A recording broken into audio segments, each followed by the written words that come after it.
થોડી જ વારમાં ભારતીય જનતા પાર્ટી દ્વારા મેનિફેસ્ટો જાહેર કરવામાં આવશે, જેમાં સીએમ ભૂપેન્દ્ર પટેલ, જેપી નડ્ડા સહિતના તમામ અગ્રણીઓ ઉપસ્થિત રહેશે. તો આજે ભારતીય જનતા પાર્ટીનું સંકલ્પપત્ર જાહેર કરવામાં આવશે. તો બસ હવે થોડી જ ક્ષણોમાં આ સંકલ્પપત્ર અંગેની જાહેરાત કરવામાં આવશે. રાષ્ટ્રીય અધ્યક્ષ જેપી નડ્ડા સંકલ્પપત્ર જાહેર કરશે. જેપી નડ્ડા કમલમ પહોંચ્યા છે, સાથે જ સીએમ ભૂપેન્દ્ર પટેલ પણ કમલમ પહોંચ્યા છે. તો ગાંધીનગર કમલમ ખાતે સંકલ્પપત્રનો કાર્યક્રમ આજે યોજાશે. તો આજે ભારતીય જનતા પાર્ટીના તમામ અગ્રણીઓ ઉપસ્થિત રહેવાના છે. તો ચૂંટણીને હવે ગણતરીના દિવસો જ બાકી રહ્યા છે, ત્યારે આજે ભારતીય જનતા પાર્ટીનું સંકલ્પપત્ર અંગેની જાહેરાત કરાશે. આદરણીય પ્રદેશ અધ્યક્ષ શ્રી સી આર પાટીલ સાહેબ, સૌનું સ્વાગત કરું છું. આદરણીય જેપી નડ્ડા સાહેબના સ્વાગત માટે હું આદરણીય મુખ્યમંત્રી શ્રી અને સી આર પાટીલને વિનંતી કરીશ કે પુષ્પગુચ્છ શાલ અને કેસની ટોપી સાથે આદરણીય રાષ્ટ્રીય અધ્યક્ષ શ્રીનું સ્વાગત કરે.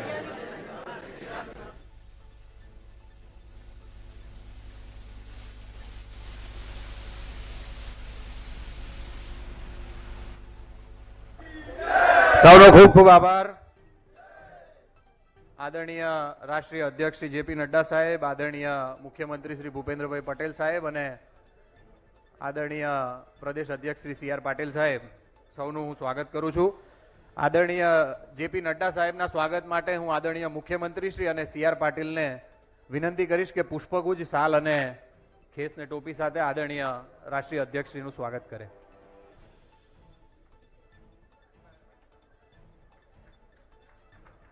બોલો ભારત માતા કી, ભારત માતા કી.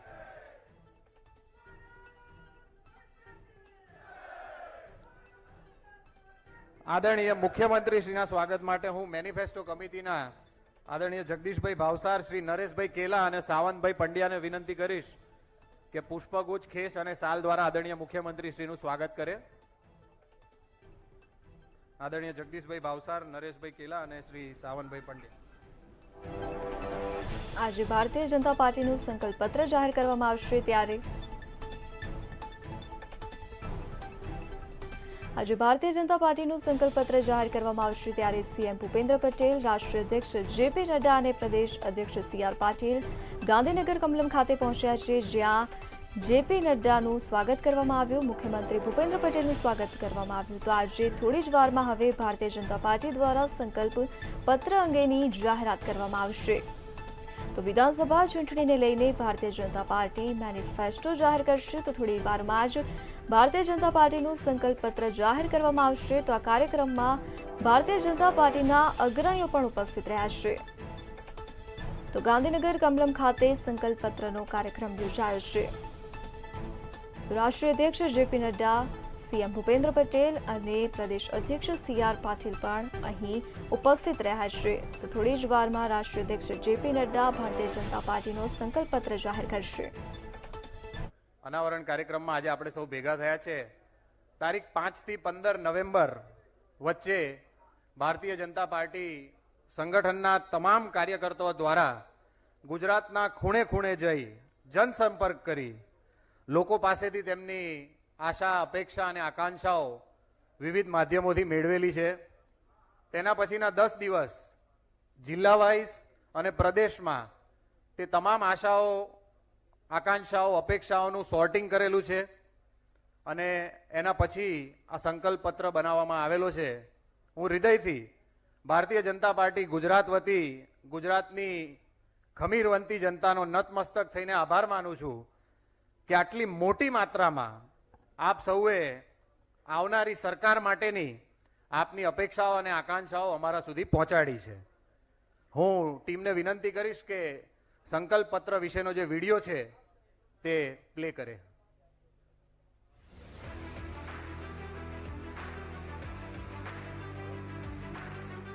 આ તસવીરો એ ગુજરાતની છે, જે ગુજરાત આજે રોજગાર આપવામાં, આધુનિક શિક્ષણમાં, સ્ટાર્ટઅપ્સમાં, સુશાસનમાં અને ઘણા ક્ષેત્રોમાં આગળ છે. અને આ અગ્રણી ગુજરાતનું નિર્માણ કર્યું છે ગુજરાતની 6.5 કરોડ જનતા સાથે ભાજપ સરકારે. હવે જવાબદારી છે ગુજરાતના ભવિષ્યના નિર્માણની. આમાં ફરી ગુજરાતીઓએ મોટો ફાળો આપ્યો છે. ભારતીય જનતા પાર્ટીએ ગુજરાતના સારા ભવિષ્ય માટે અગ્રેસર ગુજરાત અભિયાન શરૂ કર્યું અને જનતા પાસેથી સૂચનો માંગ્યા હતા. અને પછી 1 કરોડથી વધુ ગુજરાતીઓએ ગ્લોબલ ગુજરાતનું નિર્માણ કરવા માટે અલગ અલગ માધ્યમ જેવા કે વોટ્સએપ, મિસ્ડ કોલ, પેટી પત્રક અને www.agresorgujarat.com પર લોગિન કરીને લોકોએ તેમના સૂચનો આપ્યા. પરિસ્થિતિ બદલવા માટે જે કાંઈ કરવું પડે કરીશું. રાત દિવસ મહેનત કરીશું, નવી નવી યોજનાઓ લાવીશું. અને અમે સપના ખાલી જોતા નથી, અમે સપના આવે એટલે સંકલ્પ થાય એની ચિંતા કરતા હોઈએ છીએ. અને સંકલ્પોની વાતો કરીને લોકોને મૂર્ખ નથી બનાવતા. અમે સંકલ્પની અંદર પરિશ્રમ કરીને સિદ્ધિ લાવતા હોઈએ છીએ. ભાઈઓ બહેનો, આ કામ અમે કર્યું છે. આપના આ કરોડો અમૂલ્ય સૂચનો પરથી ભારતીય જનતા પાર્ટી ભવિષ્યના ગુજરાતનું નિર્માણ કરવા જઈ રહી છે. જનતાને એક સંકલ્પ પત્રના રૂપમાં ખુશીનો ખજાનો મળવા જઈ રહ્યો છે. ગુજરાતમાં ફરી એકવાર ભાજપની સરકાર. ભરોસો એટલે ભાજપ, ભાજપ.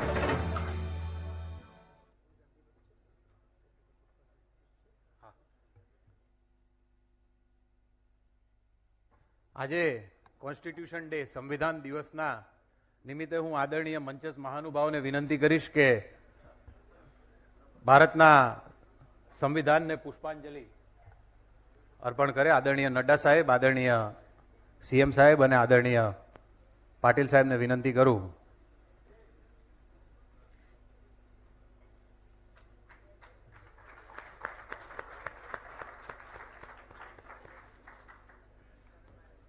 જેમની અધ્યક્ષતામાં આ આખો કેમ્પેન ચાલ્યો છે એવા આદરણીય પ્રદેશ અધ્યક્ષ શ્રી સી.આર. પાટીલ સાહેબને વિનંતી કરું કે સ્વાગત ઉદ્બોધન કરે.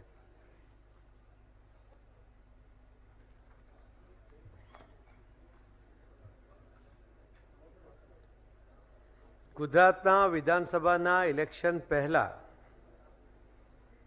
ગુજરાતના લોકોની ઈચ્છા પ્રમાણેની અપેક્ષા પ્રમાણે એમના સૂચનો મેળવીને ભારતીય જનતા પાર્ટી દ્વારા આગામી ઇલેક્શનમાં સંકલ્પ પત્ર રજૂ કરવાના આજના કાર્યક્રમમાં આપણી વચ્ચે ઉપસ્થિત ભારતીય જનતા પાર્ટીના રાષ્ટ્રીય અધ્યક્ષ આદરણીય શ્રી જેપી નડ્ડા સાહેબ, ગુજરાતના આદરણીય મુખ્યમંત્રી શ્રી ભૂપેન્દ્રભાઈ પટેલજી, અહીં ઉપસ્થિત સર્વે આગેવાનો, પત્રકાર મિત્રો, ઇલેક્ટ્રોનિક અને પ્રિન્ટ મીડિયાના સૌ ભાઈઓ અને બહેનો, આજે બંધારણ દિવસ છે.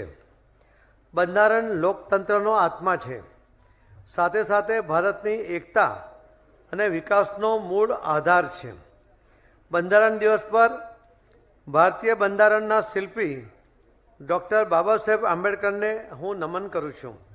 ભારતના આદરણીય પ્રધાનમંત્રી શ્રી નરેન્દ્રભાઈ મોદી સાહેબે બંધારણે બતાવેલ માર્ગે ચાલી દેશના દરેક વર્ગના કલ્યાણ માટે કટિબદ્ધતા બતાવી છે અને પરિણામ પણ મેળવ્યા છે. આજના બંધારણના દિવસે ગુજરાતના સંકલ્પપત્ર રજૂ કરતા હું આનંદની લાગણી પણ અનુભવું છું. આજે ભારતીય જનતા પાર્ટી એક એવી પાર્ટી છે કે જે લોકોની અપેક્ષાઓને પૂર્ણ કરવા માટે કટિબદ્ધ છે. એમના આજ દિન સુધીના સંકલ્પ પત્રો, એ સંકલ્પ પત્રમાં આપેલા વચનો એ લગભગ બધા જ પૂર્ણ કર્યા છે. મેં 2007થી બધા જ સંકલ્પ પત્રનો અભ્યાસ કર્યો તો બધા જ વચનો પૂર્ણ કર્યા છે અને કેટલાક પાઇપલાઇનમાં છે. અને એ રીતે વચનો આપવા, સંકલ્પબદ્ધ થવું અને સંકલ્પ પૂર્ણ કરવા એ ભારતીય જનતા પાર્ટીના કાર્યકર્તાઓની, એના આગેવાનોની એક ખાસિયત પણ રહી છે. આજે જ્યારે આ સંકલ્પ પત્ર બનાવતા પહેલાં 5 નવેમ્બરથી 15 નવેમ્બર ખાસ અભિયાન એક અમલી કર્યું હતું. એમાં 12,000 સૂચન પેટી રાજ્યભરમાં મૂકી હતી. મિસ કોલ થકી સૂચનો મેળવાયા. એના માટે ખાસ નંબર આપવામાં આવ્યો હતો. agresorgujarat.com વેબસાઇટનું માધ્યમ પણ આપ્યું હતું. વોટ્સઅપ નંબર પણ જનતા સમક્ષ મૂક્યો હતો. કેન્દ્ર સરકારના મંત્રીઓ જુદા જુદા જિલ્લામાં સૂચનો મેળવવા માટે ખાસ કાર્યક્રમમાં ઉપસ્થિત રહ્યા હતા. યુવા મોરચા દ્વારા કોલેજ, વિશ્વવિદ્યાલય આ માટેના અલગ અલગ કાર્યક્રમો દ્વારા યુવાનોનું પણ એમાં સૂચનો અને એમનું ઇન્વોલ્વમેન્ટ આમાં લાવવામાં આવ્યું હતું. રાજ્યભરમાં ભારતીય જનતા પાર્ટીના કાર્યાલયો, જાહેર સ્થાનો પર ખાસ સૂચન પેટી મૂકવામાં આવી હતી. ભાજપના જુદા જુદા સેલે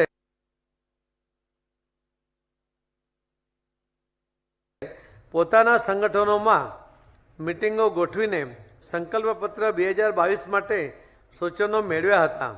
અગ્રેસર ગુજરાત સંકલ્પપત્ર 2022 એ ગુજરાતના તમામ વર્ગોના અમૂલ્ય સૂચનોનો દસ્તાવેજ છે. અગ્રેસર ગુજરાત અભિયાન થકી મેળવેલ સૂચનો એ લાખોની સંખ્યામાં જાય છે.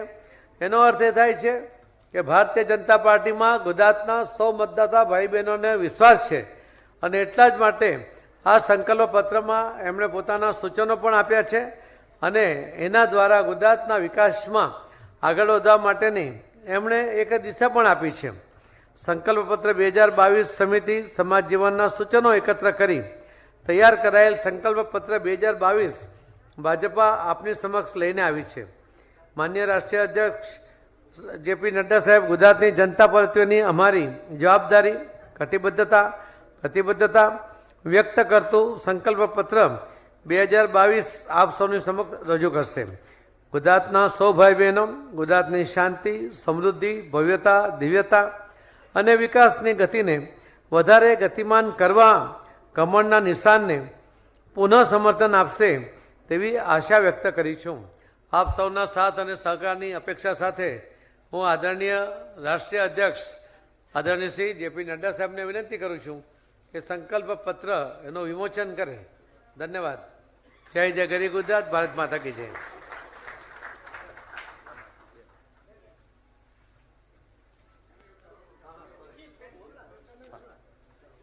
આદરણીય મુખ્યમંત્રી શ્રીની સંબોધન પછી આપણે આદરણીય મુખ્યમંત્રી શ્રીને વિનંતી કરું. હા, ઠીક છે. કોડલેસ માઇક લાવો ને.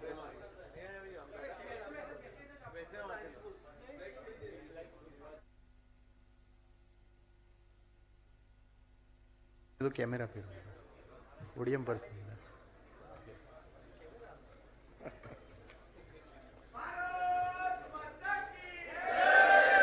આપણે સાથે રહેવાનું ને.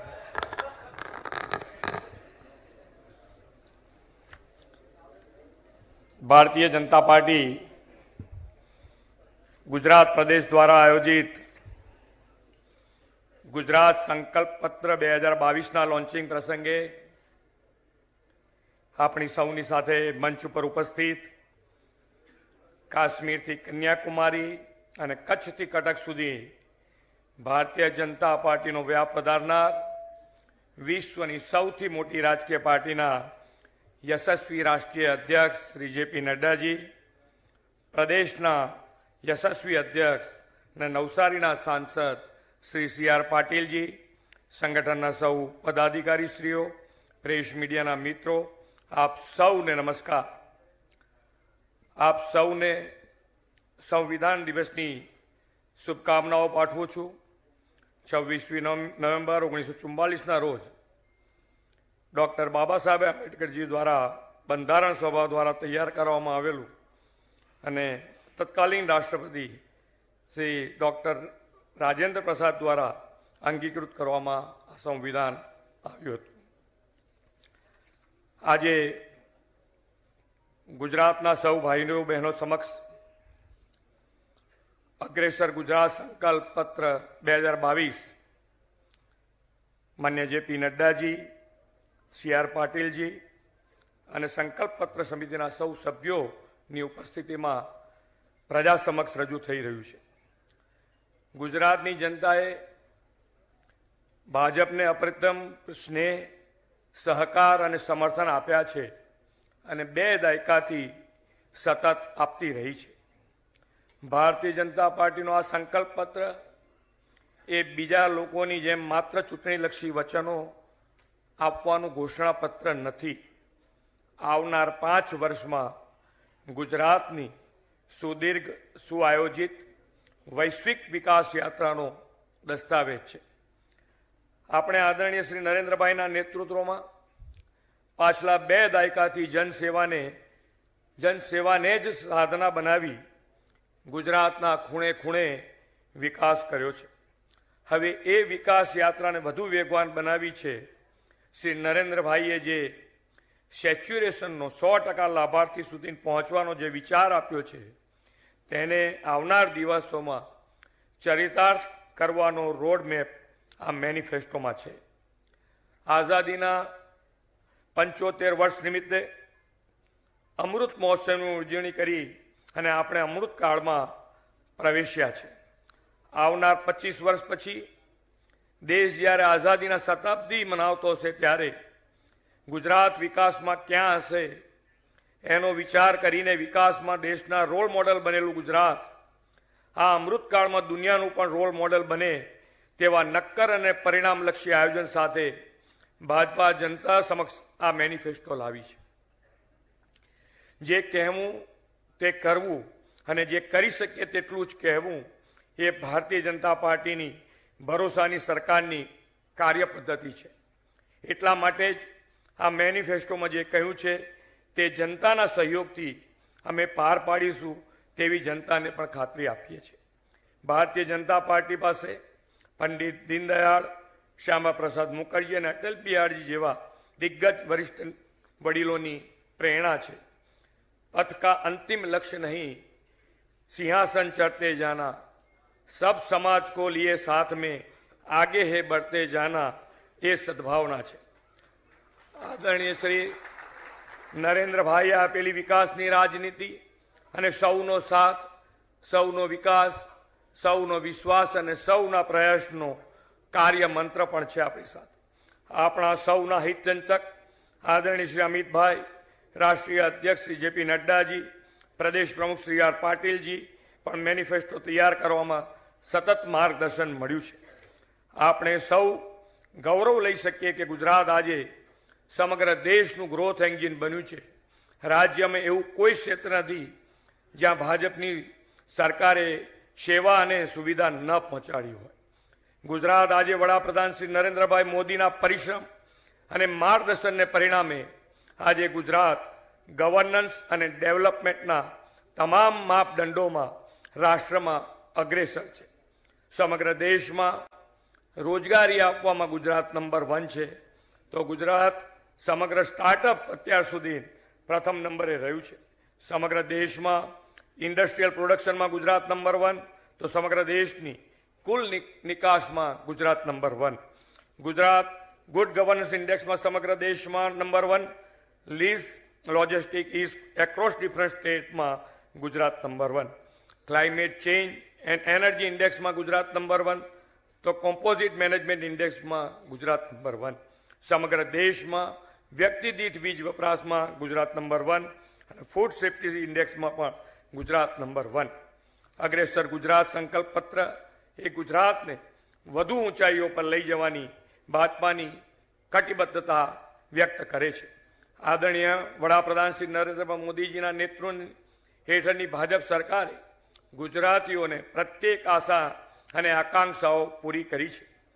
ગુજરાતમાં શાંતિ સલામતીની વાત હોય, નળથી જળ પહોંચાડવાની વાત હોય, 24 કલાક વીજળી આપવાની વાત હોય, સ્વાસ્થ્ય સેવાઓ હોય, સ્ટાર્ટઅપની વાત હોય, મહિલા સશક્તિકરણની વાત હોય, જળ વ્યવસ્થાપન હોય, દલિત શોષિત વંચિતોનો ઉદ્ધાર હોય, આદિવાસી કલ્યાણની વાત હોય, ખેડૂતોના કલ્યાણની વાત હોય કે શિક્ષણ સુવિધા, દરેક ક્ષેત્રે વિકાસ કરીને ગુજરાતે પોતાની આગવી ઓળખ ઊભી કરી છે.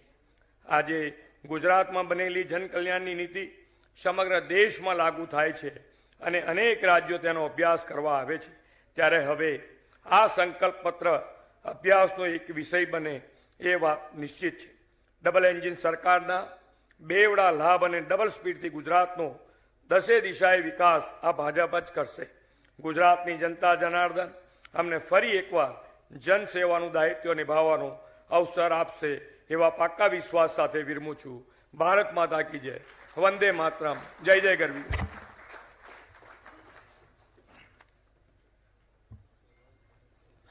ખૂબ ખૂબ આભાર આદરણીય મુખ્યમંત્રીશ્રીનો. હવે હું આદરણીય રાષ્ટ્રીય અધ્યક્ષ શ્રી જેપી નડ્ડા સાહેબ, આદરણીય મુખ્યમંત્રી શ્રી અને CR પાટીલ સાહેબને વિનંતી કરીશ કે સંકલ્પ પત્ર 2022 ને ગુજરાતની જનતાની સમક્ષ મૂકે.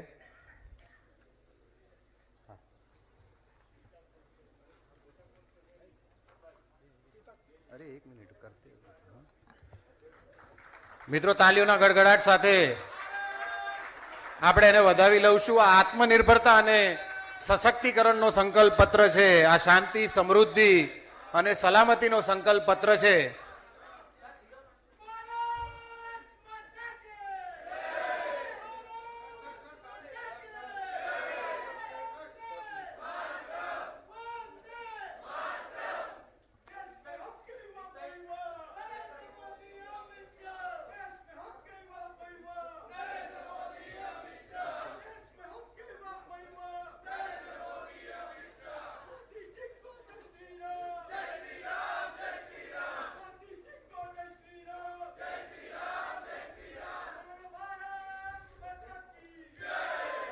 હું આદરણીય રાષ્ટ્રીય અધ્યક્ષ શ્રી જેપી નડ્ડા સાહેબને વિનંતી કરું કે મેનિફેસ્ટો સંકલ્પ પત્ર 2022 વિશે આપણને વિસ્તૃત જાણકારી આપે.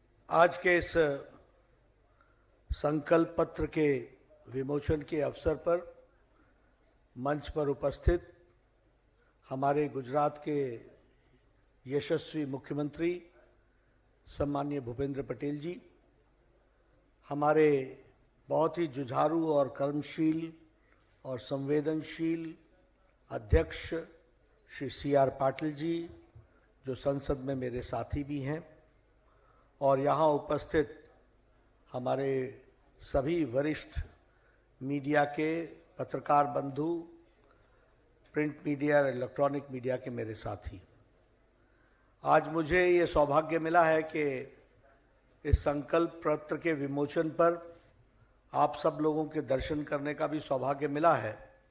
और आज 26 नवंबर है, जो हम संविधान दिवस के रूप में मनाते हैं. 1949 में यह कॉन्स्टिट्यूएंट असेंबली ने इस संविधान को एडॉप्ट किया था. ऐसे संविधान के प्रति हम समर्पित लोग आज के दिन संविधान दिवस मनाकर उससे प्रेरणा लेकर के देश की सेवा में हम जुटते हैं. तो ऐसे संविधान दिवस पर पत्रकार बंधुओं को भी मेरी शुभकामनाएं और बधाई.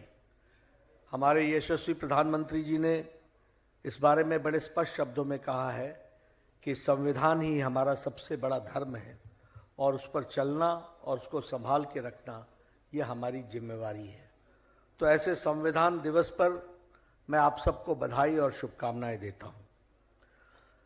जहां तक संकल्प पत्र का सवाल है, हम सब लोग जानते हैं कि भारतीय जनता पार्टी आदरणीय प्रधानमंत्री मोदी जी के नेतृत्व में, जिन्होंने एक सार्वजनिक जीवन में अपनी राजनीति का प्रारंभ गुजरात की धरती से किया, उस गुजरात के बारे में हमारा संकल्प सदा रहा है भव्य गुजरात, वैभवशाली गुजरात और अग्रसर गुजरात. और इसी मंत्र को लेकर हम सब लोग चले हैं. और यह एक तरीके के पड़ाव से नई यात्रा प्रारंभ करने का अवसर है. और जब मैं गुजरात की बात करता हूं तो मैं हमेशा कहता हूं कि ये संतों की भूमि है, ये शूरवीरों की भूमि है, ये सामाजिक परिवर्तन लाने वालों की भूमि है, ये सांस्कृतिक चेतना लाने वालों की भूमि है और राजनीतिक दृष्टि से राजनीतिक दिशा देने वाली भूमि है. और जब मैं ये कहता हूं कि राजनीतिक दृष्टि से ये दिशा देने वाली भूमि है, तो ये अतिशयोक्ति नहीं है. मैं शब्दों में सिर्फ बयान नहीं करता. इतिहास इस बात का गवाह है कि महात्मा गांधी ने देश की आज़ादी में अपना योगदान किया. उनका संबंध इसी पवित्र गुजरात की धरती से था. सरदार पटेल जी ने, वल्लभ भाई पटेल जी ने सैकड़ों राजे रजवाड़ों को जोड़ करके ये भारत एक महान देश बनाया, उनका संबंध भी गुजरात की धरती से रहा है। और जो अमृत काल में नया भारत का संकल्प लेकर विकासवाद की राजनीति, परिवारवाद को धत्ता दिखाते हुए राष्ट्रवाद और विकासवाद को आगे बढ़ाने की दिशा गुजरात में भी और देश में दी है, तो वो हमारे सम्माननीय प्रधानमंत्री नरेंद्र मोदी जी ने दी है। उनका भी संबंध गुजरात से आता है। इसलिए ये गुजरात विकास की गंगोत्री है, राजनीति के परिवर्तन की गंगोत्री है। और उस गंगोत्री में जब हम विकास की बात करते हैं तो हम नए संकल्प के साथ अपने आप को फिर से पुनर्स्थापित करते हुए आगे बढ़ने का बात करते हैं। इसीलिए भव्य गुजरात, भविष्यशाली गुजरात, अग्रसर गुजरात ये शब्द नहीं है, इसके साथ हम जीते हैं और इसके साथ हम जीत करके ही आगे बढ़ते हैं। मैं यहां पर एक बात और भी कहना चाहता हूं। अभी हमारे भूपेंद्र भाई ने और सीआर पाटिल ने आपके सामने भूमिका रखी कि कैसे ये संकल्प पत्र बना है, और भूपेंद्र भाई ने आपके सामने गुजरात कैसे नंबर 1 है इसकी बात उन्होंने आपके सामने की, जो मैं गुजराती में समझ पाया। लेकिन मैं इसके साथ साथ और भी एक बात कहना चाहता हूं कि यह जो संकल्प पत्र हमारा है यह महज एक डॉक्यूमेंट नहीं है, और देश और दुनिया भी और गुजरात के पत्रकार भी इसको सिर्फ एक डॉक्यूमेंट नहीं देखते। वह जानते हैं कि जो कहा है वो किया है, और जो कहेंगे वो करेंगे। ये ताकत है तो भारतीय जनता पार्टी। इसलिए जब हम आपको आगे की चर्चा करते हैं तो हम आपको बताना चाहते हैं कि 48 लाख हमारे किसान भाइयों को ब्याज मुक्त कर देने का अगर संकल्प पूरा किया है तो वो गुजरात की धरती में भूपेंद्र पटेल जी की सरकार ने पूरा किया। अगर पानी, सिंचाई, अगर 13 लाख परिवार किसानों की भूमि को सिंचित किया है इरिगेशन के, सिंचाई के नेटवर्क को बढ़ा करके, तो वो भूपेंद्र पटेल जी की गुजरात की सरकार ने किया। लगभग 21 लाख हेक्टेयर एरिया पिछले 5 सालों में इरिगेशन से कवर हुई है। सौनी योजना में 1126 किलोमीटर की 4 पाइपलाइनों की नेटवर्क बिछा करके 10 लाख एकड़ की भूमि को सिंचित किया है। ये देखिए, मैं आंकड़े रख रहा हूं आपके सामने। ये बताता है कि we are a responsive and a responsible political party, and that is how we say. अगर मैं एजुकेशन की बात करूं तो मैं कहना चाहूंगा कि 1,85,000 शिक्षकों को भर्ती करके ज्ञान कुंज प्रोजेक्ट के तहत 1,609 गवर्नमेंट प्राइमरी स्कूल के इंटरैक्टिव क्लासरूम्स को स्थापित किया है गुजरात की सरकार ने। अगर मैं कहूं एक्सपेंशन की बात तो नई यूनिवर्सिटीज, 19 नई यूनिवर्सिटीज बनी है गुजरात में। अगर मैं बात करूं पॉलिसी ड्रिवन इंडस्ट्रियल डेवलपमेंट की, औद्योगिक विकास की, अगर मैं बात करूं नीतिगत तरीके से उसको आगे बढ़ाने का काम किया है, तो आपको जानकर के खुशी होगी, जिसको गुजराती में हमारे मुख्यमंत्री जी कह रहे थे, 37% फॉरेन डायरेक्ट इन्वेस्टमेंट गुजरात की धरती पर आ रहा है, और अगला डेस्टिनेशन मैक्सिमम अगर लेगा तो वो गुजरात लेगा। उसी तरीके से जो इंडेक्स है प्रिपेयर्डनेस की, उसमें गुजरात नंबर 1 है। एक्सपोर्ट पॉलिसी में गुजरात नंबर 1 है। कोऑपरेटिव पॉलिसी नई बनी है, इंफॉर्मेशन टेक्नोलॉजी बनी है, बायोटेक्नोलॉजी पॉलिसी बनी है। ये सब कुछ यही हुआ है। और एक बात और भी कहूंगा कि ह्यूमन डिग्निटी के लिए भी अगर काम हुआ है, मानव की इज्जत के दृष्टि से भी अगर काम हुआ है, तो इज्जत घर बनाने का काम 33-33.5 लाख इज्जत घर बना करके महिलाओं को इज्जत देने का काम हुआ, तो वो गुजरात की धरती पर हुआ। हम देखिए नए आयाम स्थापित करें। 100% पाइप, हर घर जल, हर घर नल, इसको गुजरात ने करके दिया है, इसके लिए भी मैं बधाई देना चाहता हूं। लेकिन मैं पत्रकार मित्रों से एक बात और कहना चाहता हूं, क्योंकि इसकी देखिए, इस हमको समझना होगा कहने वाले और करने वालों का अंतर क्या होता है। इसलिए मैं ये भी कहना चाहूंगा कि जो कहा था वो किया है, लेकिन जो नहीं कहा था वो भी करके दिया है, ये हमारी खासियत है। हमने कब कहा था कि आपको हम ग्रीन फील्ड एयरपोर्ट राजकोट को देंगे, लेकिन हमने दिया, प्रधानमंत्री जी ने दिया, नरेंद्र मोदी जी ने दिया, और आज वो तैयार होकर के अब वो समर्पित होने वाला है। हमने कब कहा था कि वर्ल्ड हेल्थ ऑर्गेनाइजेशन का ग्लोबल ट्रेडिशनल मेडिसिन का सेंटर जामनगर में खोलेंगे। और एक बात सुन लीजिए, दुनिया का, मैं पूर्व स्वास्थ्य मंत्री बोल रहा हूं, दुनिया का पहला एक्सपेरिमेंट वर्ल्ड हेल्थ ऑर्गेनाइजेशन कर रहा है, तो वो भी गुजरात की धरती पर ट्रेडिशनल मेडिसिन के लिए आगे बढ़ रहा है। तो हमने कब कहा था कि हम ये खोलेंगे, लेकिन प्रधानमंत्री मोदी जी ने एक तो इस कॉन्सेप्ट को, जब हम कहते हैं कि कॉम्प्रिहेंसिव हेल्थ केयर, जब हम कहते हैं कि सारे हेल्थ केयर्स को एक साथ जोड़कर देखने की जरूरत है, ट्रेडिशनल हेल्थ केयर को आगे बढ़ाने की जरूरत है, तो उसको, इस कॉन्सेप्ट को वर्ल्ड हेल्थ ऑर्गेनाइजेशन ने भी रिकॉग्नाइज किया, और वह जामनगर में खुल रहा है। यह भी हम आपको बताना चाहते हैं। हमने कभी कहा था कि एम्स हम राजकोट में खोलेंगे, लेकिन 1100 करोड़ रुपए का all India institute of medical sciences Saurashtra की धरती पर आज तैयार हो रहा है, और वह भी समर्पित हो जाएगा। ओपीडी शुरू हो गई है, कुछ समय में आईपीडी भी शुरू हो जाएगी। अब दिल्ली नहीं जाना पड़ेगा इलाज के लिए।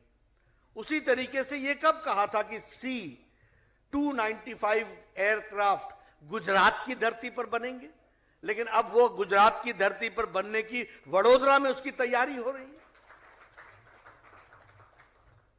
बल्क ड्रग पार्क, देखिए वैसे ही फार्मास्यूटिकल्स में अहमदाबाद दुनिया में अपना स्थान रखता है, लेकिन जब जम्बूसार में ये बल्क ड्रग पार्क बनेगा और 2500 करोड़ रुपए की लागत से बनेगा और 30 से 40 हजार करोड़ रुपए का इन्वेस्टमेंट होगा, तो दुनिया के नक्शे में ड्रग में गुजरात और जम्बूसार खड़ा हो जाएगा। यह भी हम आपको बताना चाहते हैं। उसी तरीके से अंकलेश्वर का फेज 1 का एयरपोर्ट, वह भी तैयार हो रहा है। तो जो कहा था वो भी किया, जो नहीं कहा था वो भी करके दिया है, और इसलिए हमारी बात में ताकत है। आदरणीय प्रधानमंत्री जी की कहे हुए शब्द को धरती पर उतारने का काम हमारी गुजरात की सरकार करती है, भारत की सरकार करती है, और पार्टी पूरी ताकत से उसके साथ जुड़ती है। यह बात हम जरूर कहना चाहते हैं। इसलिए आज जब हम आपके सामने संकल्प पत्र लेकर आए हैं और अपनी बात कह रहे हैं, तो मैं अपने साथियों से एक बात और कह देना चाहता हूं। बहुत से राजनीतिक दल हैं, बड़े बड़े घोषणाएं करेंगे, करें भी क्यों ना, क्योंकि आना तो है नहीं सरकार में, लेना एक ना देना दो। अगर सपने ही दिखाने हैं तो दिखा लो जो दिखाना है।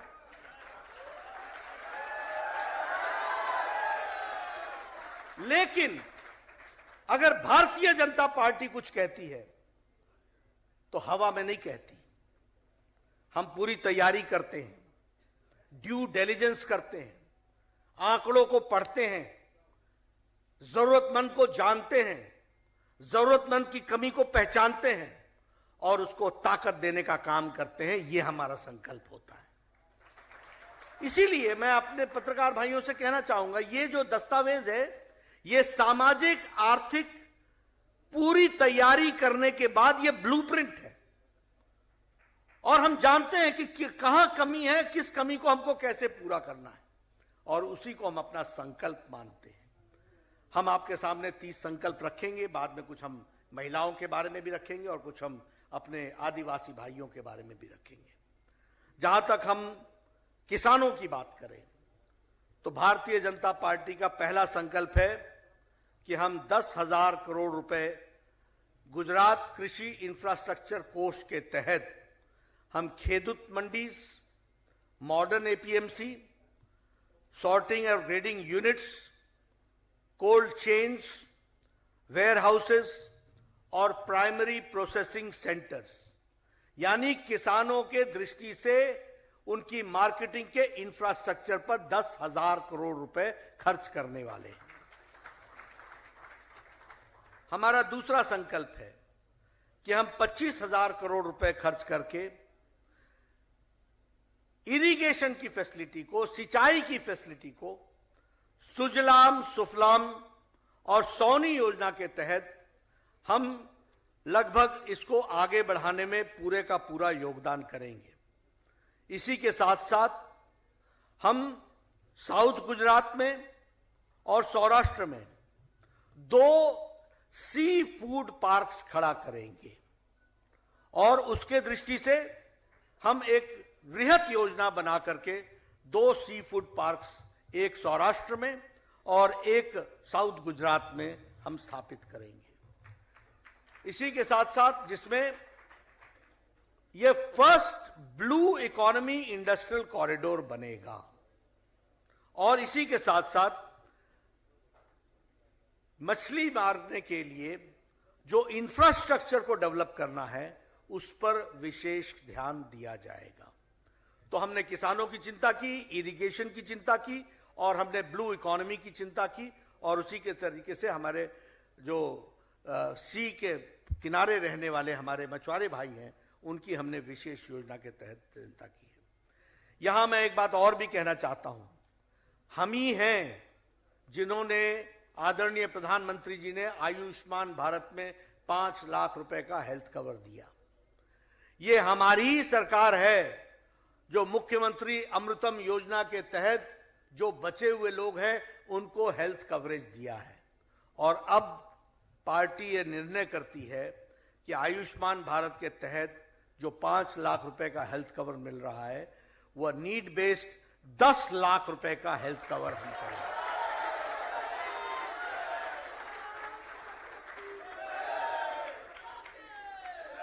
मुख्यमंत्री के हमारे फ्री डायग्नोस्टिक स्कीम के तहत 110 करोड़ रुपए का कॉर्पस बनाया जाएगा और यह कॉर्पस मुफ्त में गरीब, इकोनॉमिकली वीकर सेक्शन के हर किस्म के डायग्नोस्टिक्स को मुफ्त करेगा, इसकी व्यवस्था की जाएगी। इसी तरीके से हम 10,000 करोड़ रुपए महाराजा श्री भगवत सिंह स्वास्थ्य कोष के तहत रखेंगे और इसके तहत हम 3 सिविल मेडिसिटीज का निर्माण करेंगे। 3 सिविल मेडिसिटीज बनेंगी। उसी तरीके से 2 हम all India institute of medical sciences के लेवल का state hospital, state of art हम डेवलप करेंगे और उसी तरीके से CHCs और PHCs को हम अपग्रेडेशन करेंगे। ये हमने स्वास्थ्य की चिंता की है।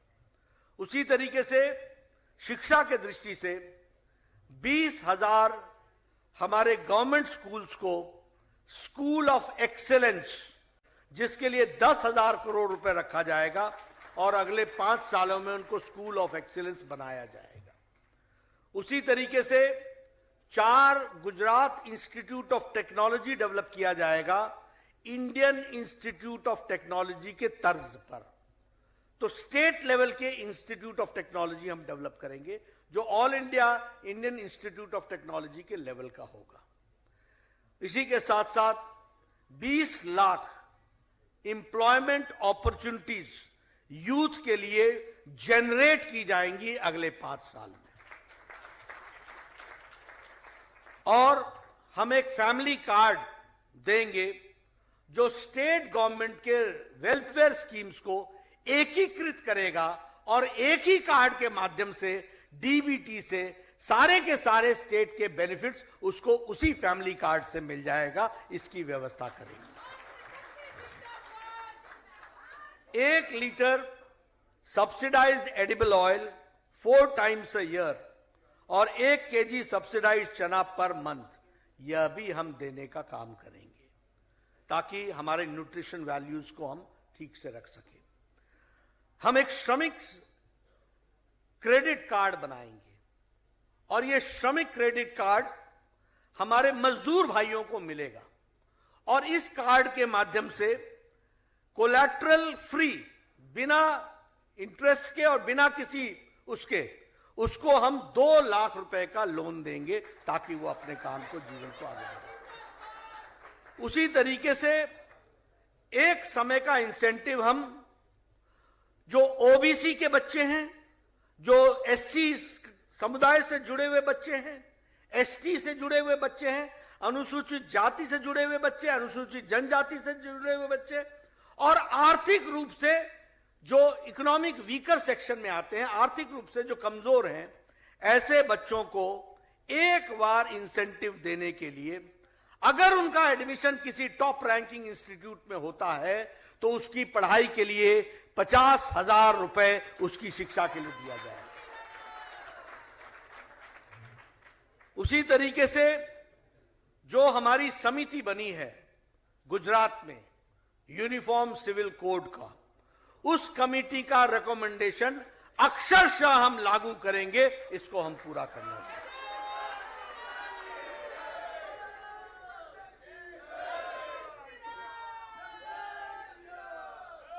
एक ये जो प्रदेश में, देश में रैडिकल विचारधारा को बढ़ा रहे हैं, उनके खिलाफ एंटी रेडिकलिज्म सेल बनाया जाएगा जो आइडेंटिफाई करेगा, यानी चिन्हित करेगा और एलिमिनेट करेगा जो उनसे उठने वाली थ्रेट होंगे, जो चुनौतियां होंगी, उनसे उठने वाली चुनौतियों को एलिमिनेट भी करेगा। और जो स्लीपर सेल्स है, जो स्लीपर सेल्स रेडिकलिज्म को एक तरीके से जो एक अति सोच के लेकर करके चलने वाले लोग हैं, उनके और टेररिस्ट ऑर्गेनाइजेशंस के बीच में जो एंटी इंडिया फोर्सेस हैं, भारत विरोधी सर्विस, भारत विरोधी विचार है, उनको एंटी रेडिकलिज्म सेल सुनिश्चित करेगा कि यह समाप्त हो, इसकी हम तैयारी करेंगे। उसी तरीके से जो एक कानून बनाया जाएगा जो गुजरात में डैमेजेस ऑफ पब्लिक प्रॉपर्टी, उसकी रिकवरी करने के लिए प्रॉपर्टीज एक्ट बनाया जाएगा, जो रिकवर करेगा damage done to public property and private properties by anti social elements. सामाजिक विरोधी गतिविधि करने वाले लोग जो सार्वजनिक प्रॉपर्टी को डिस्ट्रॉय करते हैं, जो प्राइवेट प्रॉपर्टी पर हमला करते हैं, उनके खिलाफ एक्शन लेने के लिए कानून बनाया जाएगा। गुजरात को आगे बढ़ने के लिए, अग्रसर गुजरात होने के लिए हम संकल्प लेते हैं कि हम गुजरात की इकोनॉमी को 1 ट्रिलियन इकोनॉमी पहुंचाएंगे, एफडीआई के डेस्टिनेशन बनाएंगे।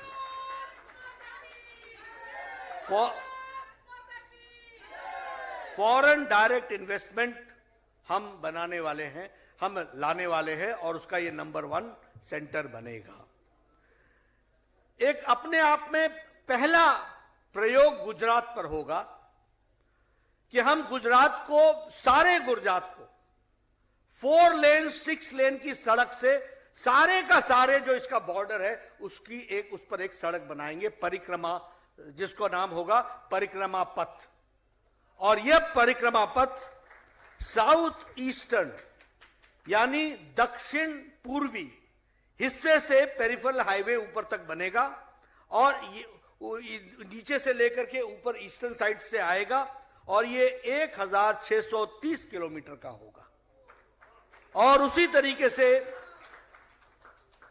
उत्तर पश्चिम यानी कोस्टल एरिया, यहां पर 1380 किलोमीटर की पेरिफेरल 4 लेन सड़क बनेगी, 4 लेन 6 लेन सड़क बनेगी और यह परिक्रमा बनेगी। और उसी तरीके से सौराष्ट्र एक्सप्रेस हाईवे ग्रिड भी बनाया जाएगा, यह भी काम होगा। गुजरात, भव्य गुजरात और अग्रसर गुजरात, गुजरात ओलंपिक मिशन के तहत वर्ल्ड क्लास स्पोर्ट्स इंफ्रास्ट्रक्चर खड़ा किया जाएगा ताकि पहला ओलंपिक्स गेम अगर हो तो वो भारत में गुजरात की धरती पर हो, उसकी तैयारी करें। मित्रों, ये एक देवभूमि द्वारका कॉरिडोर भी इस्टेब्लिश किया जाएगा। द्वारका में वो भारत का स्पिरिचुअल सेंटर बने, इस बात के लिए विशेष प्रयोजन किया जाएगा। वहां श्री कृष्ण जी, भगवान कृष्ण जी की बहुत बड़ी मूर्ति भी बनेगी। 3D गीता का बारे में हमको जानकारी 3 डायमेंशनल तरीके से मिल सके, इसका मोस्ट मॉडर्न एग्जिबिट करने का भी प्रयास वहां पर होगा। और इसके साथ साथ एक गैलरी भी बनेगी, जिस गैलरी में जो द्वारका की ग्लोरी थी, जो गौरव था द्वारका का, वह दुनिया को दिखाया जाएगा। इस तरीके से द्वारका को बनाया। मित्रों, यह मैंने आपके सामने जनरल जो भव्य गुजरात की तस्वीर है, आर्थिक, किसान, मजदूर, हमारा भाई, हमारा स्वास्थ्य, हमारी शिक्षा, हमारा इंफ्रास्ट्रक्चर, उसकी मैंने चर्चा की।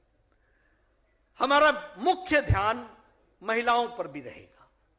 वह हमारे समाज का प्रमुख, समाज को आगे बढ़ाने में महिला सशक्तिकरण एक बहुत बड़ा आयाम है हमारा।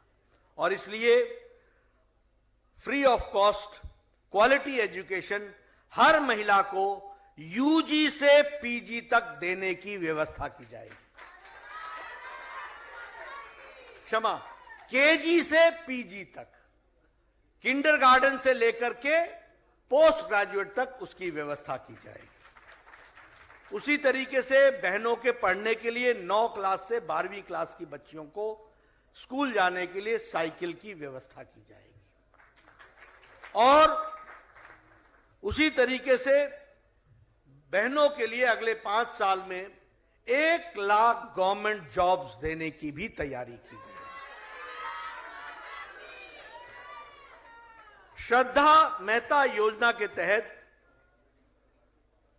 क्षमा, शारदा मेहता योजना के तहत फ्री ई स्कूटर्स मेरिटोरियस बहनों को जो आर्थिक रूप से कमजोर हैं उनकी व्यवस्था की जाएगी, उनको दिया जाएगा।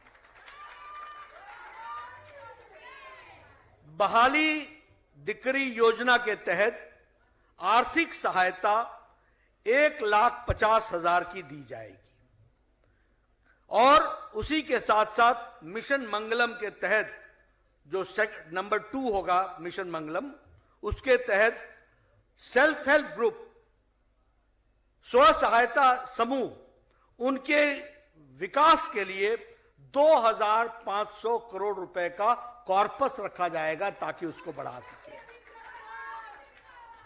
हमारी सीनियर सिटीजन बहनों के लिए फ्री बस ट्रैवल की व्यवस्था की जाएगी और उसके आदेश दिए जाएंगे। और जो हमारे अग्निवीर, अग्निपथ के जो हमारी बहनें आएंगी, उनको 1 टाइम ग्रांट 50,000 रुपए का दिया जाएगा ताकि वो अपने आप को सेटल कर सके। उसी तरीके से हमारे जो आदिवासी भाई हैं, उनके लिए 1 लाख करोड़ रुपए वन बंधु कल्याण योजना के तहत सोशियो इकोनॉमिक डेवलपमेंट, सामाजिक आर्थिक विकास के लिए हमारे आदिवासी भाइयों के लिए रखा जाएगा। बिरसा मुंडा आदि जाति समृद्धि कॉरिडोर अंबाजी से लेकर के उमेर ग्राम तक यह बनेगी, ऊपर से लेकर के नीचे तक एक ट्राइबल, जो सारे ट्राइबल जिलों को कनेक्ट करेगा और उसके लिए एक कॉरिडोर बनेगा, उसकी हम तैयारी करेंगे। State of the art health care के लिए 8 मेडिकल कॉलेजेस, ट्राइबल डिस्ट्रिक्ट में para medical colleges, nursing colleges ये खोले जाएंगे। 8 गुजरात में इंडस्ट्रियल डेवलपमेंट कॉर्पोरेशन की तरफ से ट्राइबल बेल्ट को में खोले जाएंगे ताकि ट्राइबल में एम्प्लॉयमेंट जनरेट हो सके, इसकी कोशिश होगी। 25 बिरसा मुंडा ज्ञान शक्ति रेजिडेंशियल स्कूल बनेंगे, जिसमें 75,000 हमारे मेरिटोरियस आदिवासी भाई पढ़ेंगे और शिक्षा ग्रहण करेंगे, इसकी व्यवस्था की जाएगी। हमारे आदिवासी भाइयों के लिए राशन की डिलीवरी, प्रधानमंत्री गरीब कल्याण अन्न योजना की डिलीवरी, इसके लिए मोबाइल डिलीवरी की सिस्टम को डेवलप किया जाएगा ताकि उनको राशन उनके गांव तक पहुंचाया जा सके। और उसी तरीके से 100% इंटरनेट कनेक्टिविटी हमारे आदिवासी गांव में पूरा का पूरा 2023-24 तक पहुंचाने की व्यवस्था की जाएगी। इसके लिए हम कटिबद्ध हैं। मित्रों, मैंने आपके सामने और पत्रकार बंधुओं के सामने ड्यू डिलिजेंस के साथ मैंने हर चीज के बारे में आपको आंकड़ों के साथ और पैसों के साथ बताया है। किसमें 2000 करोड़ रुपए लगने हैं, किसमें 10,000 करोड़ रुपए लगने हैं, किसमें 2,500 करोड़ लगने हैं, किसमें 25,000 करोड़ रुपए लगने हैं। यानी ये जवानी जमा खर्च नहीं है। अर्थ को देखकर, कोष को देखकर, सामर्थ्य को देखकर और जरूरतमंद को देखकर उसकी गहराई को पहुंचाकर हमने ये संकल्प पत्र बनाया। इसलिए मैं मानता हूं कि भारतीय जनता पार्टी आदरणीय नरेंद्र मोदी जी के नेतृत्व में देश में और भूपेंद्र पटेल जी के नेतृत्व में प्रदेश में pro active, pro responsive, responsible political party की तरह बिहेव करते हुए आगे बढ़ रही है। और यह संकल्प पत्र हमें संकल्पित करता है कि अगले 5 साल हम इन लक्ष्यों को हासिल करके गुजरात को एक नए आयाम पर ले जाएंगे। इस बात का संकल्प लेकर के हम चलेंगे। आपने मेरी बात बहुत ध्यानपूर्वक सुनी है। मैंने प्रयास किया कि आप तक मैं मुख्य बिंदु पहुंचा सकूं और इसके बाद आप इन पर जब कोई प्रश्न करेंगे तो मैं प्रयास करूंगा कि उनका जवाब दूं। बहुत बहुत धन्यवाद।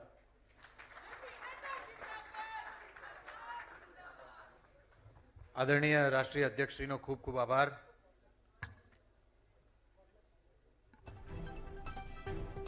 મીડિયાના મિત્રો તરફથી જે પ્રશ્નો હશે એ હવે આપણે લઈશું। હું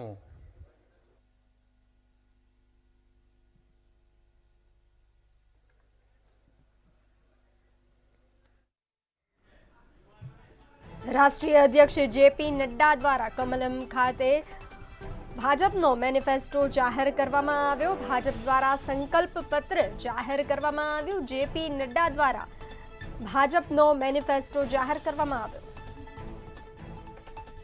एफडीआई पर भी किया जाएगा, इंडस्ट्रियल ग्रोथ पर भी किया जाएगा, एक्सपोर्ट्स पर भी किया जाएगा और इसके साथ साथ मैन्युफैक्चरिंग साइड को भी हम इसमें जोर देंगे।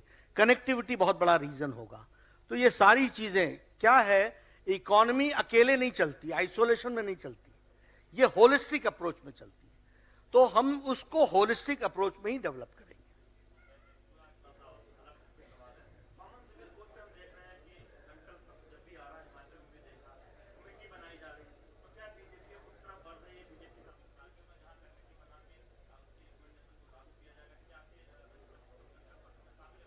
बिल्कुल हम उसी तरफ बढ़ रहे हैं। जहां जहां मौका मिल रहा है वहां हम बढ़ते चले जा रहे हैं। श्री विकास भदौरिया जी, एबीपी जी।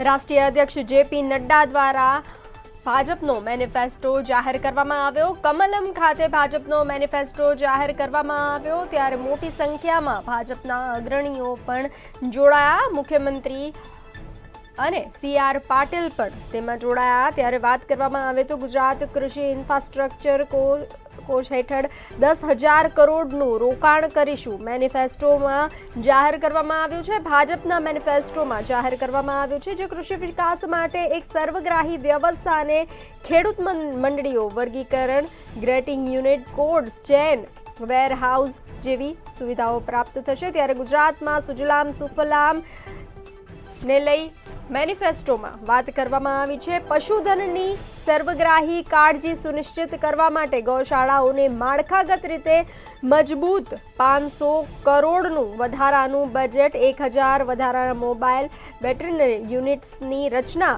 અને દરેક પશુધન માટે રસીકરણ તેમજ વીમાની ખાતરી કરાશે।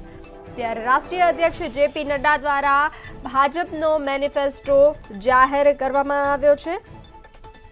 કમલમ ખાતે ભાજપનો મેનિફેસ્ટો જાહેર કરવામાં આવ્યો છે, જેમાં મુખ્યમંત્રી અને CR પાટીલ પણ ઉપસ્થિત રહ્યા હતા. મોટી સંખ્યામાં ભાજપના કાર્યકર્તાઓ પણ જોડાયા હતા. ભાજપનું અગ્રેસર સંકલ્પ પત્ર જાહેર કરવામાં આવ્યું છે. JP નડ્ડા દ્વારા ત્યારે આયુષ્માન કાર્ડની વાર્ષિક મર્યાદા 10 લાખ કરાશે. ગુજરાત કૃષિ ઇન્ફ્રાસ્ટ્રક્ચર કોર્સ હેઠળ 10,000 કરોડનું રોકાણ કરાશે. 1,000 ઈ બસોનો કાફલો ઉમેરાશે.